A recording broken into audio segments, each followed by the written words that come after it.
नमस्कार दोस्तों, आज हम बात करेंगे एक ऐसे गाँव की, जिसके अंदर जो कोई भी जाता है, वो वापस कभी नहीं लौट पाता है और अगर गलती से वापस लौट भी गया, तो अधमरी हालत में या बिना कुछ सुनने और समझने की हालत में वापस लौटता है।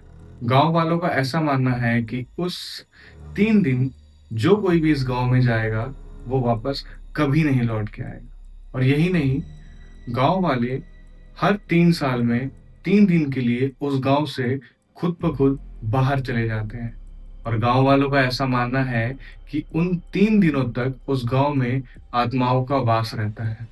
एक बार की बात है, एक बस ड्राइवर और एक कंडक्टर इस गाँव के रास्ते होते हुए आगे हाईवे पे जाना चाहते थे। गाँव वालों ने बहुत रोका कि नहीं, इस 3 दिन तक इस गाँव में जाना सख्त मना है। मगर उस बस ड्राइवर ने गाँव वालों की बिल्कुल भी नहीं सुनी और बस जो है गाँव की तरफ बढ़ाता चला गया। और ये जान कर के बहुत ताज्जुब होगा कि 3 दिन के बाद जब गाँव वाले वापस से उस गाँव के अंदर गए, तो वो बस एक्सीडेंट हो कर के और उसके अंदर जो ड्राइवर और कंडक्टर था, उन दोनों की मौत हो चुकी थी। और ये एक्सीडेंट हुआ कैसे, ये आज तक कोई भी नहीं समझ पाया है। और यही नहीं, इस गाँव से जुड़ी एक और कहानी जिसमें एक कूड़ा उठाने वाली जो इन 3 दिनों में इस गाँव के अंदर चली जाती है और बाहर निकलते समय बहुत ही अजीब-सी हालत में और ये बोलते हुए कि मुझे कोई दिख रहा है, मुझे कोई दिख रहा है और मरते दम तक बार-बार वो एक ही चीज़ बोलती रही कि मुझे उधर कोई दिख रहा है, मुझे यहाँ पे कोई दिख रहा है। मगर इन सब चीज़ों की शुरुआत आखिर हुई कैसे? और आखिर इसकी वजह क्या थी? तो बात करते हैं आज से 4 साढ़े 400 साल पहले की। उस दौरान एक मामा और एक भतीजा एक अच्छी और सुंदर जगह की तलाश में निकल गए, जहाँ पे वो अपना गाँव बसाना चाहते थे। ढूँढते-ढूँढते वो एक खाली और बहुत खूबसूरत जगह तक पहुँचे, जिसे आज के समय में छिंदर गाँव के नाम से जाना जाता है, जो कि महाराष्ट्र में स्थित है। जब ये मामा-भतीजा इस गाँव में आए, तो ये गाँव देखने में बहुत ज़्यादा सुनसान था, मगर पता नहीं क्यों इन लोगों को ऐसा फ़ील हो रहा था कि यहाँ पे हज़ारों लोग रहते हैं।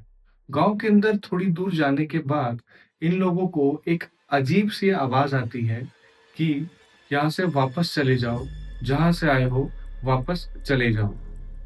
और जैसे ही डर के मारे वो दूसरी तरफ मुड़े, उन्हें एक जगह से धुआँ उठता हुआ दिखा और वो धुआँ बहुत गहरा था और धीरे-धीरे, डरते-डरते वो उस धुएँ के करीब जाने लगे। और वो लोग भी बहुत दिव्य पुरुष थे, उनके हाथ में भाला और तलवार थी और वो लोग जैसे ही उस धुएँ के करीब पहुँचे, अचानक से एक शेर निकल कर के आया। वो दोनों डर गए और जैसे ही शेर उनके ऊपर हमला करने ही वाला था, अचानक से पीछे से आवाज़ आती है, "रुक जाओ।" और बड़े ताज्जुब की बात है, ये आवाज़ सुन कर के शेर रुक गया और वो लोग भी बहुत ज़्यादा डर गए कि आखिर कौन है वो जिनकी आवाज़ से शेर हमला करने से रुक गया। ये और कोई नहीं, पौड़ाई माता थी। माता ने बताया कि पूरा गाँव एक जंगली सूअर की स्पिरिट से डरा हुआ है। एक तरीके से ये जो स्पिरिट थी बहुत ज़्यादा परेशान करने वाली थी। इससे डर करके गाँव के लोग गाँव से बाहर चले गए थे। ये जो स्पिरिट थी, वो फसलें बर्बाद करती थी, लोगों को जान से मार देती थी। ये सुनने के बाद इन लोगों ने माता को रिक्वेस्ट किया कि अगर ये जंगली सूअर की स्पिरिट को मार देते हैं, तो क्या इस जगह ये अपना गाँव और गाँव के लोगों को बसा सकते हैं? और माता ने उन्हें इजाज़त दे दी और माता का आशीर्वाद लेकर के वो जंगली सूअर की स्पिरिट को मारने में कामयाब हो गए। उस सूअर की स्पिरिट को तो इन्होंने ख़त्म कर दिया, मगर इससे एक बहुत बड़ी प्रॉब्लम शुरू हो गई कि उस जंगल में जितनी भी आत्माएँ थीं, वो सारी अनकंट्रोल हो गई, सारी नाराज़ हो गई, बहुत गुस्से में आ गई और तो और बहुत ज़्यादा तबाही मचाने लगी। ये देख कर के पौड़ाई माता ने रवलनाथ देवता को बुलाया, जिन्हें भगवान शिव का रूप भी कहते हैं।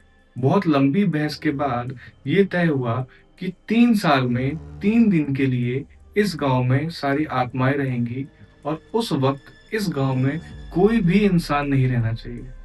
और अगर गलती से कोई भी इंसान उन 3 दिनों के दौरान मिल गया, तो उसकी मृत्यु हो जाएगी। और उस दिन से लेकर के आज तक उन 3 दिन उस गाँव में कोई नहीं रहता है। एक बार की बात है, उन 3 दिनों के बीच एक बुज़ुर्ग भी उस गाँव में चले गए थे गलती से और आज तक उनका कोई अता-पता नहीं है। लोगों को अ, बिल्कुल भी पता नहीं चल पाया कि उनके साथ क्या हुआ, वो कहाँ गए। इन गाँव वालों को इन 3 दिनों में जाने के लिए आप कितने भी पैसे दे दें, कोई भी शर्त रख दें, मगर ये गाँव वाले इन 3 दिनों के दौरान इस गाँव में किसी भी कीमत पे नहीं जाते हैं। आपको क्या लगता है? अपनी-अपनी राय कमेंट में ज़रूर बताएँ और वीडियो अच्छी लगी हो तो लाइक एंड सब्सक्राइब ज़रूर करें। मिलते हैं हम आपसे अपनी नेक्स्ट वीडियो में, तब तक के लिए धन्यवाद।